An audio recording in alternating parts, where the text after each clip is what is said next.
What if I told you Hollywood's biggest legends had dark secrets, and the industry spent millions to bury them forever?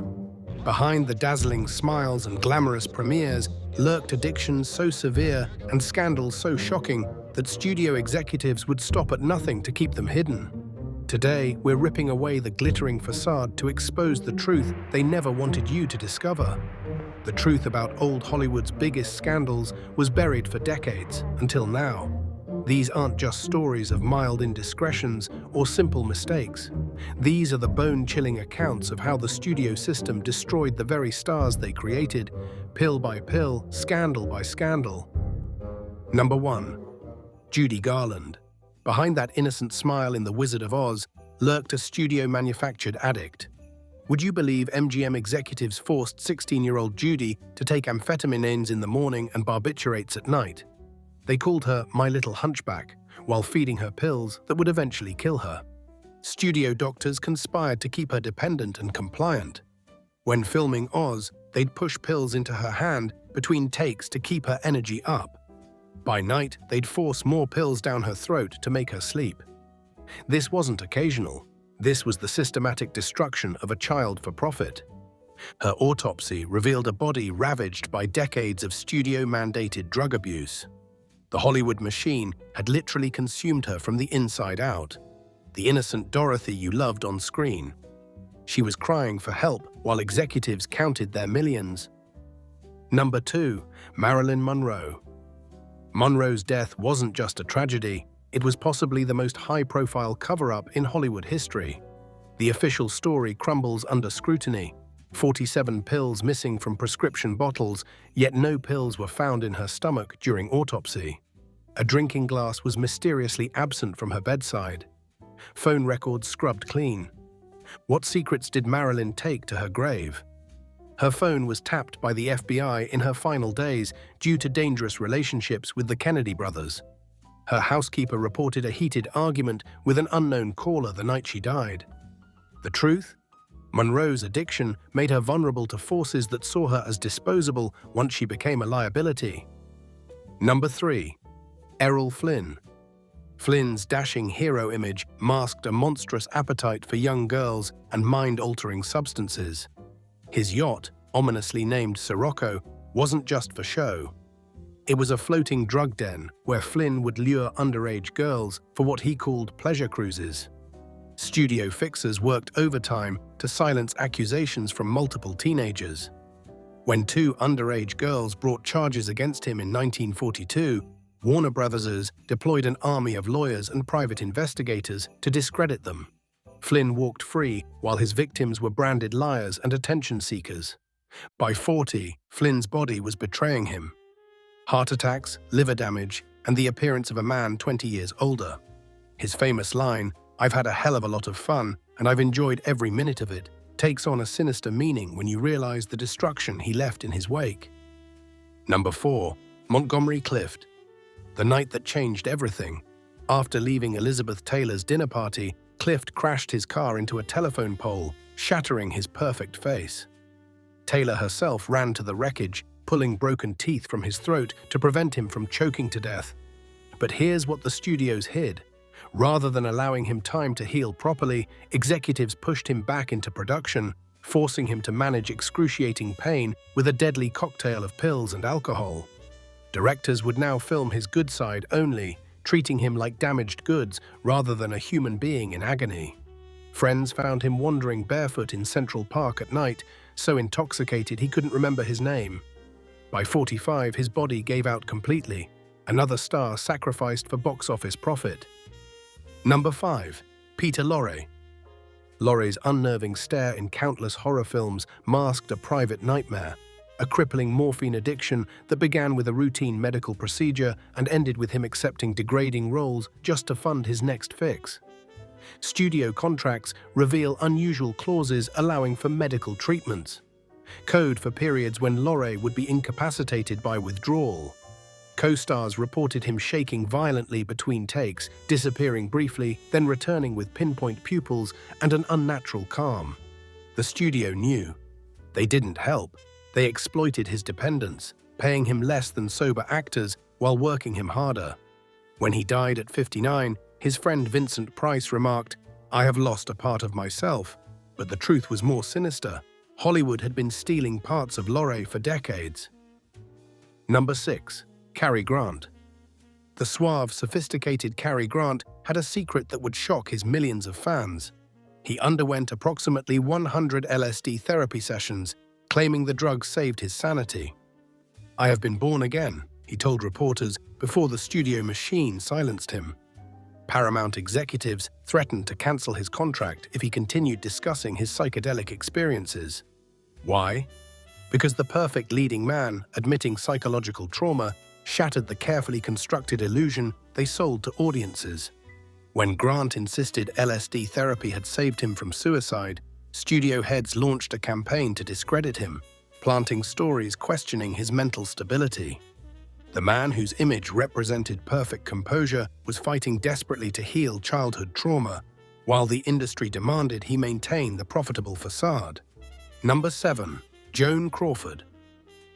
Crawford's adopted daughter Christina exposed her mother's horrifying abuse in Mommy Dearest, but few asked the crucial question: what twisted Crawford into such a monster?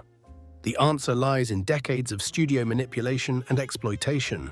MGM molded Crawford from a dancing girl named Lucille Lesueur into a glamour icon through painful cosmetic procedures, including having her molars removed to create more dramatic cheekbones. The physical pain and deteriorating body image drove her to alcohol for relief. Studio records reveal Crawford routinely missed filming due to exhaustion, code for hangovers so severe she couldn't function. By the 1950s, crew members reported she consumed a flask of vodka before noon just to stop the shaking. Her infamous rage, like the wire hanger incident where she dragged Christina from bed at 3 a.m. to scream about closet organization, escalated with each drink. The pristine movie star image and the private monster weren't separate entities. They were two sides of a personality fractured by Hollywood's impossible demands. Number 8. Barbara Payton. Payton's story exposes Hollywood's disposable attitude toward women more brutally than any other. After starring opposite James Cagney in 1950, she seemed destined for stardom. 5 years later, she was turning tricks on Sunset Boulevard to survive. When she became entangled in a love triangle with actors Franchot Tone and Tom Neal, resulting in Tone being hospitalized after a brutal beating, studios didn't protect her. They blacklisted her. The male actors continued working while Payton was branded box office poison. Her rapid descent included arrests for prostitution and public drunkenness. In her final years, she lived in squalor near the studios that once courted her, occasionally approaching tourists asking if they recognized her from films. She died of heart and liver failure at 39, with an autopsy revealing internal organs resembling those of someone in their 70s. Number 9. Lon Chaney Jr. Lon Chaney Jr. transformed into the Wolfman on screen, but alcohol transformed him into something far more frightening off-screen. Universal hired minders to lock him in his dressing room between scenes, treating him like an animal rather than addressing his addiction. Makeup artists reported it took hours longer to apply his werewolf makeup when hungover because his skin would be puffy and his body would shake uncontrollably. Co-stars feared his unpredictable rage when drinking. Actress Evelyn Ankers refused to work with him again after he hurled a whiskey bottle at her head during filming. As his career declined, his drinking increased. By the 1950s, he was consuming nearly a fifth of whiskey daily. The studio system that profited from his monstrous portrayals enabled his real-life transformation, viewing his alcoholism as an acceptable cost of business rather than a cry for help. Number 10. George Reeves. George Reeves didn't kill himself, at least that's what those closest to him believe. Superman's mysterious death involved a gunshot wound with no fingerprints on the weapon and bruises inconsistent with suicide. The first officer on scene later claimed evidence had been removed before investigators arrived. His affair with the wife of MGM executive Eddie Mannix, who had mob connections, went uninvestigated. The case remains officially closed as a suicide, but as one colleague put it, Superman didn't kill himself. Someone killed Superman. Number 11. Orson Welles. Orson Welles' collection of over 200 fake noses wasn't eccentric. It was pathological. He would wear them in private, adopting different personalities, a symptom of the profound psychological damage inflicted by an industry that lauded, then abandoned him. His eating disorders led to dangerous weight fluctuations, sometimes consuming entire meals meant for multiple people, and then starving himself for days. Number 12. Gloria Graham. Gloria Graham's relationship with her stepson Anthony Ray began when he was just 13, though they claimed it turned romantic only after he reached adulthood. Their eventual marriage resulted in her immediate blacklisting. The industry that had created countless fictional romances couldn't tolerate this taboo real-life relationship, forcing her into low-budget European productions to survive. When news broke of their marriage in 1960, Graham was filming a minor role in England, the only work she could find. Hollywood executives who regularly covered up their indiscretions decided her transgression was unforgivable. The double standard was glaring. Male stars routinely dated teenagers without consequence, but Graham's career was destroyed overnight. She spent her final years teaching acting classes, her Oscar-gathering dust, while the industry that once celebrated her talent pretended she never existed. Number 13. Charlie Chaplin. Charlie Chaplin impregnated 16-year-old Lita Gray and hastily married her to avoid statutory rape charges. Studio fixers arranged the Mexican wedding and paid off officials to keep it quiet. When she later filed for divorce citing revolting sexual demands, Chaplin's team threatened her family and successfully suppressed most court documents. This wasn't an isolated incident. Chaplin had a pattern of pursuing extremely young girls, using his power and fame as leverage. His previous relationship with child actress Mildred Harris began when she was 16, ending in another hushed divorce. The lovable tramp was protected at all costs, while his teenage victims were dismissed as gold diggers. Studio executives who built fortunes on Chaplin's family-friendly image worked tirelessly to keep audiences from discovering the predator behind the mustache. Number 14. Lana Turner. Lana Turner's 14-year-old daughter Cheryl stabbed Turner's boyfriend, mobster Johnny Stompanato, to death during a violent argument. The case was ruled justifiable homicide, but persistent rumors suggested Turner had committed the murder and allowed her daughter to take responsibility, knowing the juvenile justice system would be more lenient. Suspicious details fueled speculation. Stompanato's associates claimed he was never violent, contradicting the defense's claims. Turner's performance at the inquest was described by one detective as the role of a lifetime. Her daughter's court testimony matched her mother's account word for word, as if rehearsed. The truth remains buried, protected by Hollywood power players who couldn't afford to lose one of their most bankable stars to a murder conviction. The perfect Hollywood ending, a clean-cut case of self-defense, may have been the greatest fiction Turner ever sold. Number 15. Fatty Arbuckle. Fatty Arbuckle was Hollywood's first major scandal sacrifice. When actress Virginia Rappi died after his 1921 party, newspapers fabricated wild stories of sexual assault involving a champagne bottle.